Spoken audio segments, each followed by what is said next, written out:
Happy patch day, ladies and gentlemen. Update 5.10 has arrived in Marvel Strike Force. And the big question that I'm wondering, what new costume is going to be crashing the game?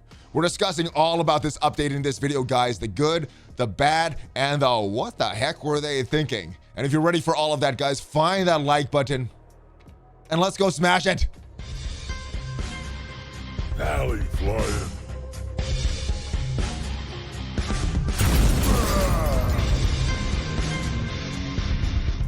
Hello. What is up, Valley Maniacs? I hope you're having a great patch day. I hope you're having a great Groundhog Day. We're discussing all about the newly arrived patch 5.10 in Marvel Strike Force. We're discussing the great changes, the not great changes. We're discussing the why. Why did they do this? But I think the biggest question going on in the minds of the MSF community was asked over on Reddit just earlier. So let's go look at this question. Will Cerebro see his shadow today? It is Groundhog Day. Will he see his shadow today? Will these be 6 more weeks of these 1x dark promo drops? Or will we get a 10x drop this year? I don't think we've had one this year. But without further ado, let's go to the patch notes and discuss this update here, guys. Patch 5.10 released today. It is live in the game now. We have 4 new playable characters: Echo, Kate Bishop, Morbius, Dr. Voodoo, along with their teams, the Young Avengers and the Dark Hunters. So let's go into the game. All right, so first characters of this update are going to be Echo and Kate Bishop on this Young Avengers team. Let's take a look at the reworks just a little bit, and we'll talk about the stat bonuses that were brought to this team. America Chavez, she is now overpowered and maybe requiring a nerf. Her ultimate, she's targeting the enemy with the least speed bar. Now, this could be a good thing in some battles, could also be a bad thing in some battles. I guess going to be very situational, but it could be a good thing. It could be a negative thing. Flipping these 30 positive effects into negative effects instead of clearing them, that is also a good change circuit, making her more annoying on war defense. And the big things that happen here, reducing drain by 100% from the enemies. So yeah, Phyla-Vel's death proof on the Infinity Watch, that's not going to work against these guys. If she has 3 or more Young Avengers allies, reducing damage by 20%. And this is the big one here, because this does not apply to Young Avengers ally. On war defense, fill the speed bar by 25% by adjacent allies. And many people have thought, hey, you know what? We don't even need this Young Avengers team. We could just use her with the Eternals. That is a big change, Arquette. Let's go take a look at Squirrel Girl's change right here. She got some more bonuses on her special. If health start above 90%, gaining an ability energy. So that's going to make her harder to deal with. Clearing negative effects before healing instead of after healing. That gets a little annoying if that happens. So yeah, she gets stronger with that. Her ultimate, she's getting a little extra speed for each Young Avengers ally. She's getting a heal block on this with that one, and then getting heal block for 2 turns. Also, no counter. This attack now cannot be counterattacked. And then what else happened? Well, if she's dropping below 75%, she's gonna go do 2 deflects to that ally. Also, 25% more health bonuses. So the health goes up by 25% more. They're getting more drain, more max health. So just a little better with all of these bonuses here. And last but not least, on this Young Avengers team is Miss Marvel. Now her basic, very, very minimal, gaining 2 deflects with the T4. I don't know if it's worth that T4 just for those extra deflects. Her special, she's getting more heal. Instead of the 20,000, goes up to a max of 23,000.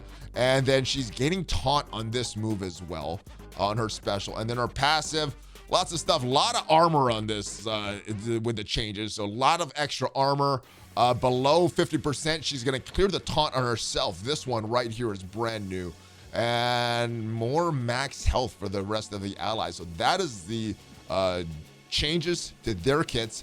We got these 2 new characters. Echo, we're going to talk about her event in just a little bit. Kate Bishop, still not known what her release method is. Is it going to be Blitz? Is it going to be another pocket dimension? Is it going to be something else? Let me know your Kate Bishop predictions for her release method as we take a look at our Mystic allies. Now, we can't search Dark hunters because Mordo is not a dark hunter, but he is part of that team. So let's go with our mystic allies and talk about the changes here to these characters. Let's start with Mordo. He's the first character that I have listed here. Very, very little changes. He didn't even get the dark hunter tag, but his special, he now has some war offense bonuses. This attack now cannot be blocked. And if you have 4 or more mystic allies, the chance to blind additional targets increases to 75%. That is all he got, in addition to some base stat bonuses. Let's take a look at Ghost Rider, the most level character that I have on this team right now. His ultimate, the only thing that happened here is that his ultimate, it cannot be blocked if he has charged. And then his passive, not much happened here except all these bonuses that were for supernatural also got extended to dark hunters. So here, in 3 separate instances, that is what happened to Ghost Rider. So not too much, just extending his bonuses to the dark hunters from just supernatural. And then Elsa Bloodstone, she actually got a rework to every single one of her skills. Not that much though. Her basic got a little bit more damage, so very minimal.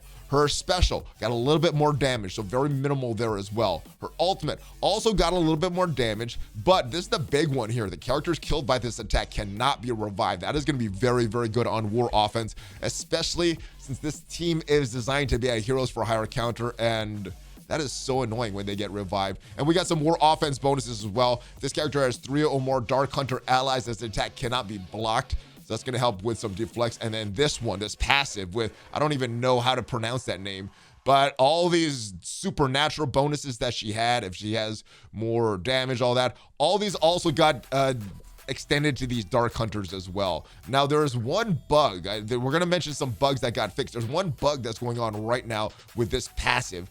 She's not getting all this crit. If we look at someone on Reddit made a post on this. If we look at a similar passive, like on Longshot, he does get these extra crit. She does not.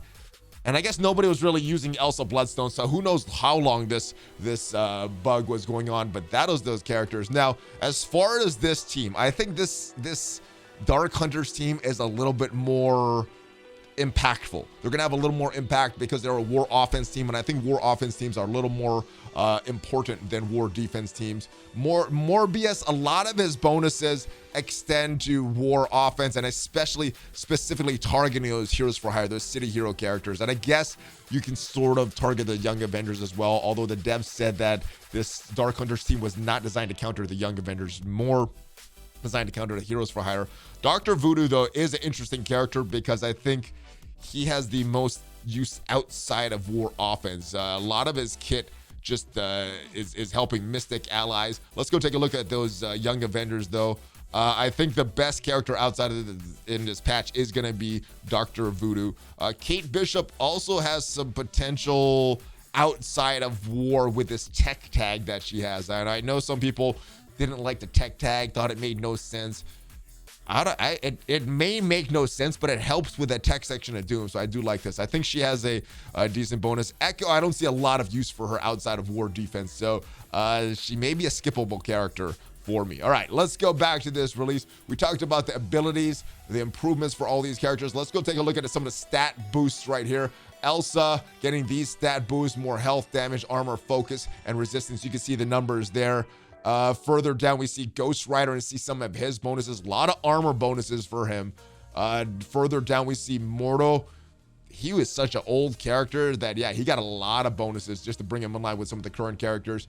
America Chavez as well. And yeah, she may need a nerf, especially with that passive in war. Miss Marvel, some bonuses, not a lot though. But she is more in line with the current characters, and some huge bonuses for Squirrel Girl. Look at that armor bonus. She was severely lacking in armor, and that is it as far as the stat boosts that were in this update. All right, but next, let's talk about these costumes. Now, I tweeted out that I was really happy at the Bishop costume. I was really happy at the Jubilee costume. What I was wondering, though, was what does the Killmonger costume look like? That was not on the splash screen. And this is probably my favorite costume of the entire patch, this Killmonger costume. As you can see, I've already bought it. I already had it increased. It's in the store now. So if you have a lot of credits, you can purchase this if you enjoy this costume as much as I do. This looks just like Michael B. Jordan from that Black Panther movie. This is a great costume. Only unfortunate thing, though, I don't really use Killmonger a lot, so this is not going to get a lot of use from me. I thought my favorite two costumes in this patch were going to be Bishop and Jubilee, judging by what I saw on the splash screen, but looking at them in game, I'm going to say they're not, I'm not as enthused as I once was about this. Bishop looks cool. I think this outfit looks a little better though. I like these dreadlocks. This is a fine costume though. I guess it's going to be dependent on the release method. If I have to pay to get this or if to grind to get this. I will happily grind for that costume. I don't know how much I'm willing to pay for that costume. And Jubilee. This is a nice costume. I don't know if it's going to be my favorite one of the patch, though. This might be actually my least favorite of the patch. Good costume. For some reason, I thought it was a Year of the Dragon, so I was going to be super biased towards this. But it's a Year of the Tiger costume. Looks fine. Looks all right. But yes, I think my favorite, I'm going to rank these. Killmonger, then Bishop, then Jubilee for these costumes. Let me know how you rate these costumes in the comments, guys. Assemble a top squad with a limited time Spirit Slayer trait for the Dr. Voodoo campaign event. And we know now that he is a event release character, so he's gonna be the most generous in terms of shard, which is good because that he is also the character with the most potential outside of war offense. Let's take a look at the characters that have that Spirit Slayers tag that you could use for this upcoming event. We don't have a date for it yet though, but we do have a date for the Echo events. A lot of good characters here. We have some more recent characters: Ghost Spider, Magic. We have Cloak. Do we have Dagger? We don't have Dagger. But we have Morbius, we have Dr. Voodoo. This is probably coming later in the patch. Let's take a look at what we know so far about the Echo release method because she is having an event coming up. Actually, let's take a look at it here. We have a date for this event. It is the February 5th. So that is Saturday, I believe. I believe that is Saturday. Let me pull up the calendar here. Yes, that is Saturday. And we know a lot about the event from the blog post. It's the mirror image event. As we go and take a look at the blog post, this is going to be very similar to what I think happened for Magic's event. We're going to have a store. We're going to spend, do a lot of blitzing and spending the currency in the store to get some milestones. You're going to get some points towards the Fighting Spirit milestones in Raid, Arena, and Real-Time Arena from your daily objectives. There's also going to be the mirror image milestone, and this is where you get points for by spending stuff in the store. So you can get Echo Shards. You get a lot of good things here. Let me know what you guys are going to buy most in the store. What is most appealing to you in that store? There's probably going to be gear. There's probably going to be Echo Shards. Who knows what else is in there? Are you going to be leaning more towards gear or more towards these character shards, though? Is Echo so low on your priority list that she justifies not even going harder in her event for? But those are the couple events that are coming for these characters. We know two of them, the Echo and the Dr. Voodoo. So what do you think the other two characters' release methods are going to be? We finally have this coming back. Yes, the Nowhere Heist, the Mythic Flash event. Assemble a team of Dr. Octopus, Invisible Woman, not Ebony Maw. Where did Ebony Maw go? If we look at this, when Nowhere Tag originally came into the game, we had Dr. Octopus, Ebony Maw, Kitty Pryde, Star-Lord, and Rocket Raccoon. That was, I guess that was a mistake because now it is Dr. Octopus, Invisible Woman, Star-Lord, Rocket, and Kitty Pryde for the Nowhere Heist. The rewards sound pretty good. You can earn Dark Promotion credits. Who knows if we're going to see that 10x ever again this year. Elite 7 credits gold and more. Elite 7 credits are nice. Let's see how much we get of that. That is looking good. And we got 2 quality of life changes. No, they're not a slider to open a lot of orbs. No, it's not the raid sim that a lot of people have wanted. Not a button to find your gear that you could farm things. No, not stuff that's going to make life easier. We got emojis in chat. That is what they spent all of their quality life, time, resources on. That's where they spent developing emojis. How awesome is that, guys? How hyped for you are about emojis in chat? I don't know. I don't even have chat turned on because I don't want to actually flash stuff while I'm making videos. I never have chat turned on, so this is not going to affect me at all. But I know a lot of people super excited about emojis in chat, and this one doesn't seem like it's actually that important, but I know for me on my iOS, this was actually getting in the way. When my phone was turned one way, there was like this, actually, where is my phone? This thing right here, this little piece, it was covering it up. Now they moved all the stuff over, so that's a good thing. It seems like it's not that important, but it was annoying. I would have to turn my phone over, so that, yeah, but nothing about the other quality of life changes that we all wanted. No tools for alliance leaders that was discussed last year. All right, we got some bug fixes, and a lot of these bug fixes, I guess they're good. Adam Warlock's passive ability was not applying safeguard to himself. Yeah, that's not one that I knew was going on. Ravager Stitcher's basic ability was not clearing when an enemy can't be revived when eliminated by the attack.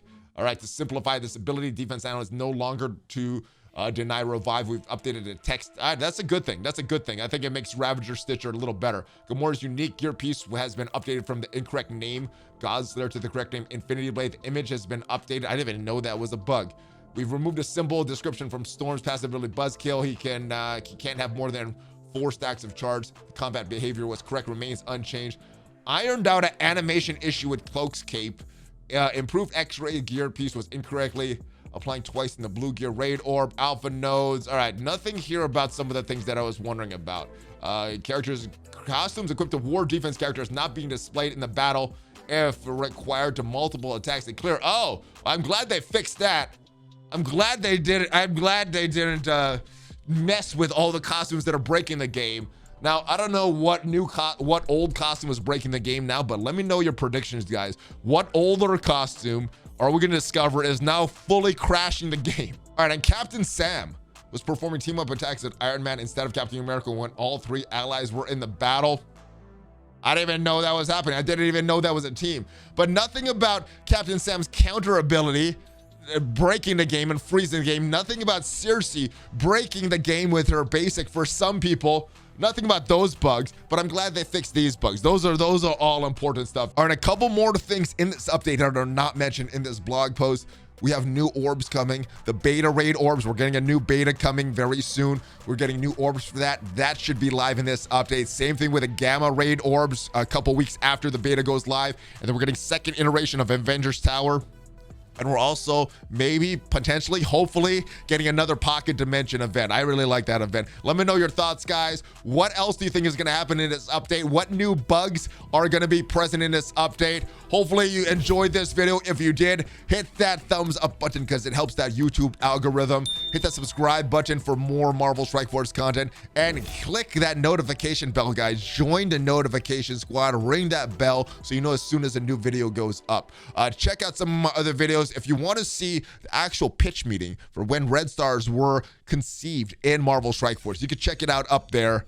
But if not, check out some of my other videos, and I will see you next time. Have a great rest of your day, guys. Hopefully you enjoy this update. Hopefully it's more positive than negative for you. Hopefully it doesn't crash the game for you. I will see you tomorrow. Give me that Hulk fist bump before you go. Have a great rest of your day, guys. ValleyFlyin out.